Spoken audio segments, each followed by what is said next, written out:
Hello everyone! For today's video, we will cook my favorite kare-kare. Tara, matuto tayo.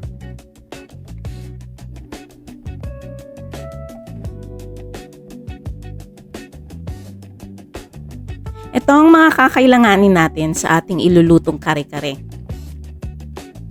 Bawang or garlic, sibuyas or onion, beef cubes, talong, giniling na mani, tuwalya ng baka, pechay, string beans, rice flour, at syempre peanut butter.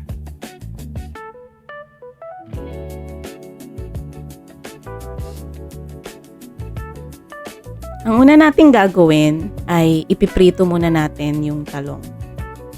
Mas masarap kasi siya na iprito muna bago isama dun sa kare-kare. Mas malasa.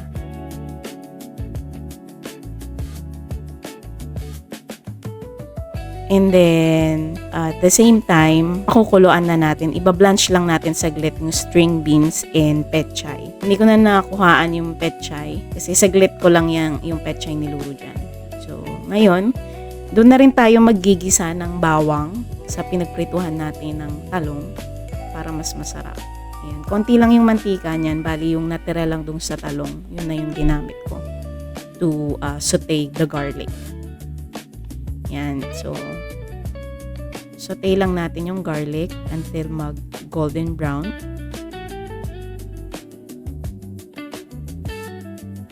And then next is we will now add onion. So, isosaute lang din natin yung onion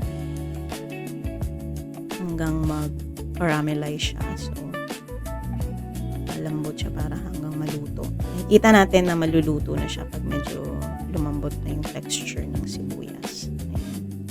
So, halo-halo lang. Gisa-gisa lang. So, medyo bibilisan ko na dito guys ha. So, naluto na natin yung bawang and sibuyas.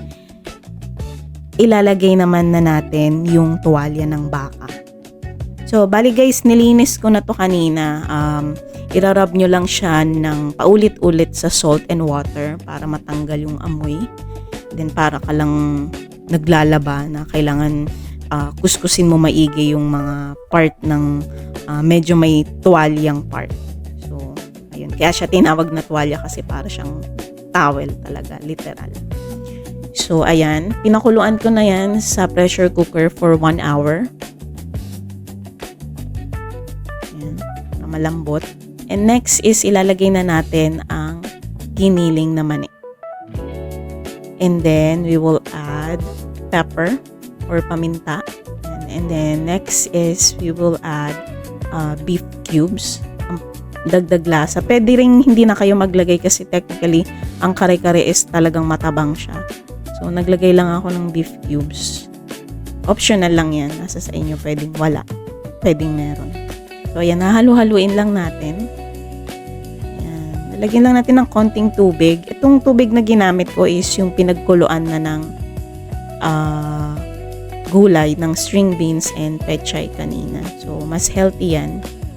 Kaya yan na rin yung ginamit kong tubig. Ayan. So, medyo parang nag-iiba na yung color ng sabaw niya. Dagdagan pa natin. Hindi na ako naglagay dito guys ng aswete or any pampakulay kasi mas maganda yung natural na kulay niya na parang kulay ng peanut butter and mani. So, pero it's up to you if you want more orange na kulay or red na kulay. Pwede kayong maglagay ng konti. Pero mas appealing kasi for me yung kulay na ng peanut butter. Ayan. Yan, yung mga tinatanggal ko lang dyan is yung mga malalaking part, nininipasan ko lang. So, mag-add na tayo ngayon ng rice flour. Ayan.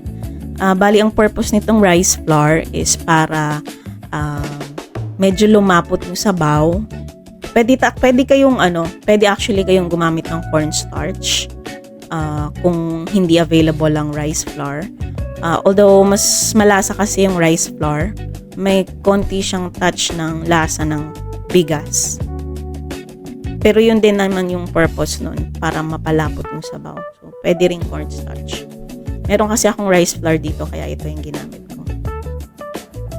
And then next is ang pinaka main ingredient ng kare-kare is peanut butter.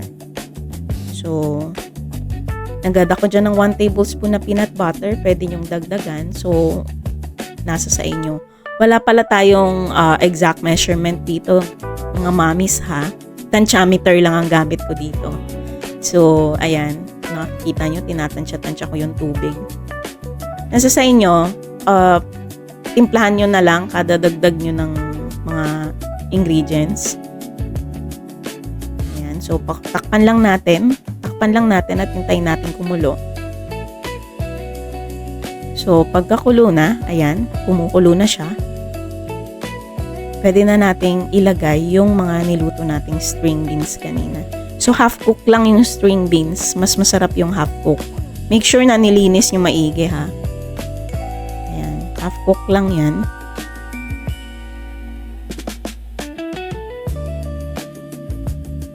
I-add na rin natin tong pechay. Na-blanch ko na rin yan kanina. So, medyo half cook lang din. Saglit na saglit lang iluto yung pechay kasi pangit siya pag na-overcook. And we will also add the talong. Yung pinirito nating talong. Mas masarap to guys, promise. Yung ipiprito nyo muna yung talong. Malasang malasa siya. Pag hinalo nyo na sa kare-kare. Ayan. Ayan. Okay na to. Masarap to pag may bagoong. Tara, kain na tayo. Hindi ko lang nakunan yung kare-kare na may bagoong kasi gutom na yung mga anak ko. Kumain na sila. At hindi ko na napicturean. Pasensya na guys. So, gagawa na lang ako ng separate video how to make bagoong. So, ayan. Okay na.